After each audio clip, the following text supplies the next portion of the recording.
ഇനി നമ്മൾ ചുമ്മാ രാവിലെ എന്ത് ചാടുന്നപ്പോൾ നമ്മൾ തക്കാളി കണ്ടു. അപ്പോൾ നമ്മൾ വിചാരിച്ചത് കുറച്ച് തക്കാളി നടാണ്. പണ്ട് നമ്മൾ തക്കാളി ഇട്ട പാത്രമാണ് ഗായ്സ് ഇത്.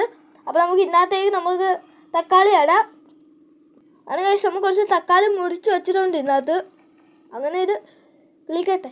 ഇനി നമ്മൾ നല്ല ഭാഗത്ത് വെച്ചിട്ടുണ്ട്. ഇനി നമുക്ക് കുറച്ച് നമ്മളെല്ലാം ചെയ്തിട്ട് ഇനി കുറച്ച് ഗോമൂത്രം എടുക്കാൻ പോകും ഗായ്സ്. നമുക്ക് ഇതാണ് ഗായ്സ് നമ്മൾ ഗോമൂത്രം. നമ്മൾ ഇത് കുറച്ച് പൊന്നാങ്കണ്ണി ചീറ്റിക്കൊക്കെ ഒഴിച്ചെടുക്കുന്നുണ്ട്. നമ്മളെ അമ്മ കൊണ്ടുവന്ന് ഗായ്സ് പൊന്നാങ്കണ്ണി ചീര നന്നായിട്ട് ഒഴിച്ചെടുക്കുന്നുണ്ട്. പിന്നെ നമ്മൾ ഈ പാത്രം എടുത്തിട്ടാണെങ്കിൽ ഈ ഗോമൂത്രം എടുത്ത് നമുക്ക് നമ്മുടെ തക്കാളിയിലങ്ങ് ഒഴിച്ചെടുക്കാം. നമ്മൾ തക്കാളി ഒഴിച്ചെടുക്കാൻ പോവാണ്. നമ്മൾ തക്കാളിക്കൊക്കെ ഒഴിച്ചങ്ങ് കൊടുത്തിട്ടുണ്ട്.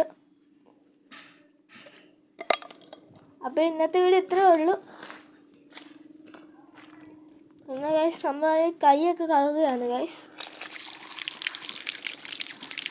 കൈയൊക്കെ കഴുകിയിട്ടാണെങ്കിൽ നമ്മളിവിടെ വീഡിയോ വൈൻഡപ്പ് ചെയ്യാണ്. അപ്പോൾ വീഡിയോ ഇഷ്ടപ്പെട്ട ലൈക്കും ഷെയറും കമൻറ്റൊക്കെ ചെയ്യണേ. ഇതാണ് ഗൈസ് നമ്മൾ അപ്പോൾ ബൈ ടാറ്റാ.